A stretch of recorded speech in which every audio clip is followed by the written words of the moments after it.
Mesdames, Mesdemoiselles et Messieurs, bonjour à toutes et à tous ou bonsoir. Cela dépend de l'heure à laquelle vous recevez cette vidéoconférence de l'unique samouraï que je suis. Soyez encore une fois les bienvenus, vous êtes sur la tribune d'éveil des consciences.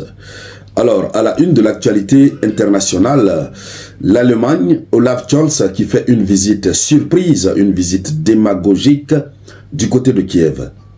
Il s'est transporté ce lundi 2 décembre 2024 du côté de Kiev. Il est allé faire une grosse promesse à Volodymyr Zelensky. Et Zelensky aussi ne l'a pas loupé. Zelensky ne l'a pas loupé.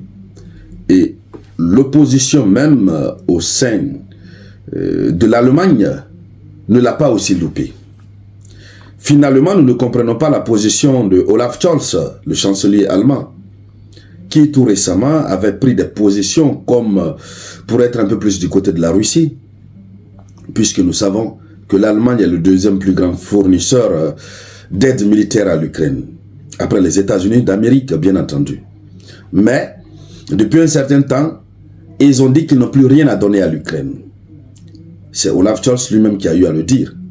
Ils n'ont plus rien à donner à l'Ukraine. Et en plus, du fait de dire qu'ils n'ont plus rien à donner à l'Ukraine, ils ont interdit l'octroi à l'Ukraine ou la livraison à l'Ukraine des missiles Taurus, qui sont des missiles de longue portée de fabrication allemande, qui peuvent aider l'Ukraine évidemment à frapper en profondeur sur le sol russe. Et donc, ils ont refusé ça. En tout cas, durant tous ces derniers temps, Olaf Scholz a pris une position de méfiance totale. Alors, ça a surpris le monde déjà de le voir du côté de l'Ukraine.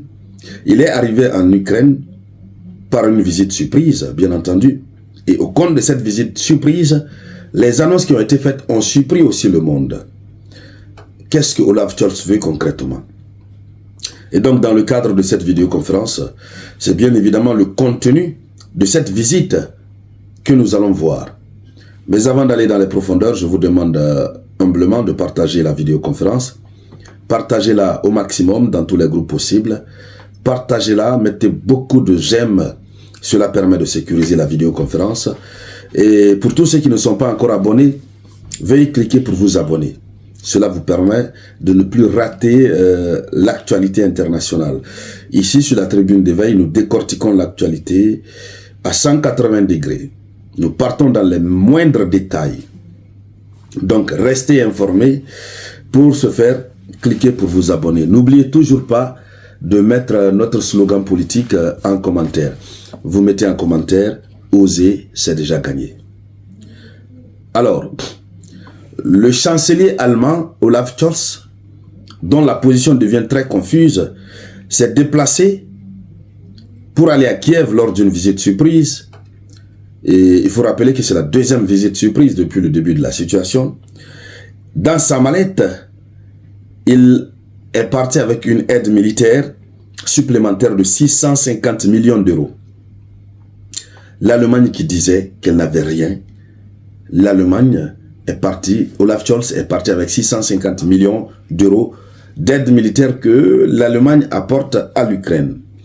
Mais quand on dit qu'il est parti avec, c'est pas parce que l'argent, il est allé avec en espèces, c'est avec la simple parole. Il est allé, il a annoncé, puisqu'il ne devrait pas aller main vide. Et la réalité, c'est que, à quelque temps des élections du côté de l'Allemagne, ce monsieur serait dans une stratégie électorale.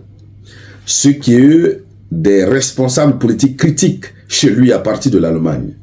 Donc, qu'est-ce qui motive sa visite à Kiev? Qu'est-ce qui motive sa visite aussi surprise et rapide à Kiev? Nous apprenons que son rival, son potentiel challenger, préparait un voyage sur Kiev.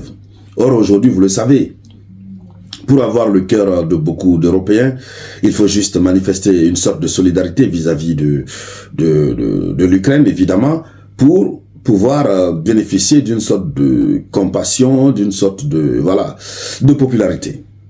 Alors donc, il est parti avec la promesse de 650 millions d'euros de matériel militaire. Donc, l'argent ne sera pas donné en espèces. Partagez-moi la vidéoconférence, s'il vous plaît. Partagez-moi cette vidéoconférence. Mettez beaucoup de j'aime. Alors, ils ont fait des débats houleux, hein, à l'issue desquels débats, ils sont passés devant la presse, comme d'habitude, lorsqu'un chef d'État, lorsque deux chefs d'État se rencontrent, après les échanges tête à tête, il y a une conférence de presse. Donc, au compte de cette conférence de presse, évidemment, ils ont dit des choses. Alors, Olaf Scholz a fait une sorte de revirement. Ces derniers 2 mois, Olaf Scholz n'avait pas de propos aussi sévères à l'endroit de la Russie. Mais aujourd'hui, lundi 2 décembre 2024, Olaf Scholz a été très sévère, très critique à l'égard de la Russie. Peut-être une position politique, comme c'est en train d'être dit du côté de l'Allemagne. Mais allons-y, voyons ce qu'il a dit. D'abord, Volodymyr Zelensky. Il faut dire que le chancelier Olaf Scholz, qui a promis au président Volodymyr Zelensky, il lui a promis que la Russie n'imposera pas ses conditions. La Russie n'imposera pas ses conditions de paix entre les deux pays. C'est-à-dire, la décision qui va être prise par rapport à la paix, ça ne sera pas une décision imposée par la Russie. Alors, dans l'hypothèse d'une négociation de paix entre les deux pays, il dit ceci. Il dit rien de ce qui concerne l'Ukraine ne se décidera sans l'Ukraine. Tout ce qui concerne l'Ukraine va être décidé en la présence de l'Ukraine. C'est comme ça ils ont toujours dit, c'est ça leur slogan. Les Américains même avaient fait de cela un principe sacro-saint. Mais tout récemment, nous avons vu tout ce qu'ils ont eu à faire. Ils prennent des décisions sans consulter l'Ukraine. Ils prennent des décisions et obligent l'Ukraine à se soumettre à leurs décisions. Il en est de même de cette affaire de recrutement, de mobilisation obligatoire, de baisser l'âge de la mobilisation. En Ukraine, ce qui avait même rendu furieux, très furieux, le président Joe Biden. On avait animé une vidéoconférence là-dessus. Alors, allons-y. Donc, ça, c'est la déclaration du chancelier allemand. Il a évoqué avec Zelensky la perspective des pourparlers.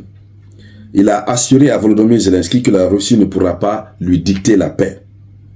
Et donc, le président ukrainien, à son tour, Volodymyr Zelensky, il a rétorqué. Il a dit que la paix, il a rétorqué que la paix avec Moscou ne serait possible qu'avec plus d'armes occidentales et une diplomatie forte. Par rapport à tout ce que Olaf Scholz a dit, toute sa mamaya, Volodymyr Zelensky a répondu. Il dit que la paix avec Moscou serait possible seulement qu'avec plus d'armes occidentales et une forte diplomatie. Donc tout ce que Olaf Scholz dit là, lui, il s'en fout. Envoyez les armes et mettons en œuvre une forte diplomatie. Alors, il dit ceci. Il dit, la Russie ne fait pas... Non, ça c'est... Je crois ça c'est maintenant... qui a parlé comme ça? Bon, lisons d'abord. En tout cas, nous sommes en face de la déclaration des deux. Voilà.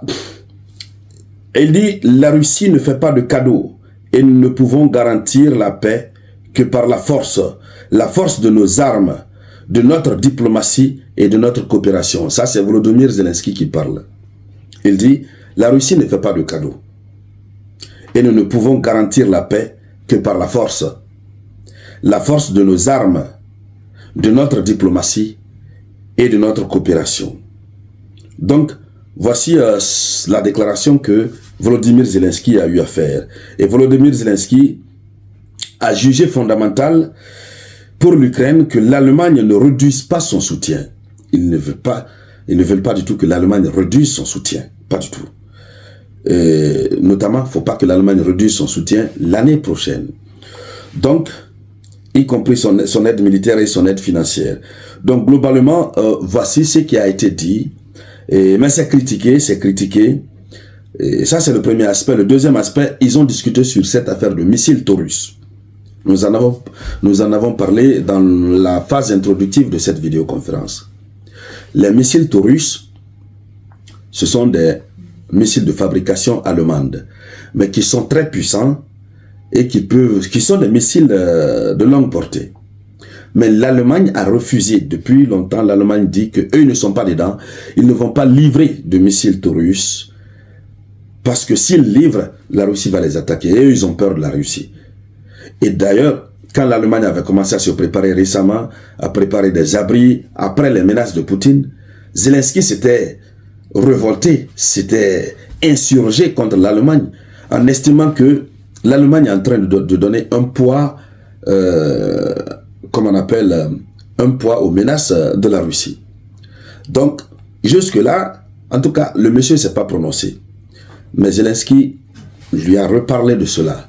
Il a quand même dit qu'ils sont en train de travailler sur, voilà, etc. Il a parlé en politique. Donc, globalement, voici ce qui a été dit. Voilà, cette visite est critiquée. C'est une visite, cette visite est pour le chancelier un signe de solidarité de l'Allemagne pour le pays qui se bat de façon héroïque contre l'attaque impitoyable de la Russie. Donc, la visite suscite de nombreuses critiques, oui, puisque nous sommes à moins de 3 mois des élections anticipées. Alors, vous avez l'opposition qui n'est pas contente, qui estime que le monsieur veut juste faire un peu de propagande pour se faire aimer par la population. Et donc, chères dames, chers messieurs, voici la une de l'actualité. Merci donc à toutes et à tous, merci de la partager au maximum. Merci pour vos différentes contributions à la réalisation de cette vidéoconférence. Je veux dire vos j'aime, les likes et les partages. Je vous reviens donc tout à l'heure avec de nouvelles actualités. C'était la voix de votre unique samouraï.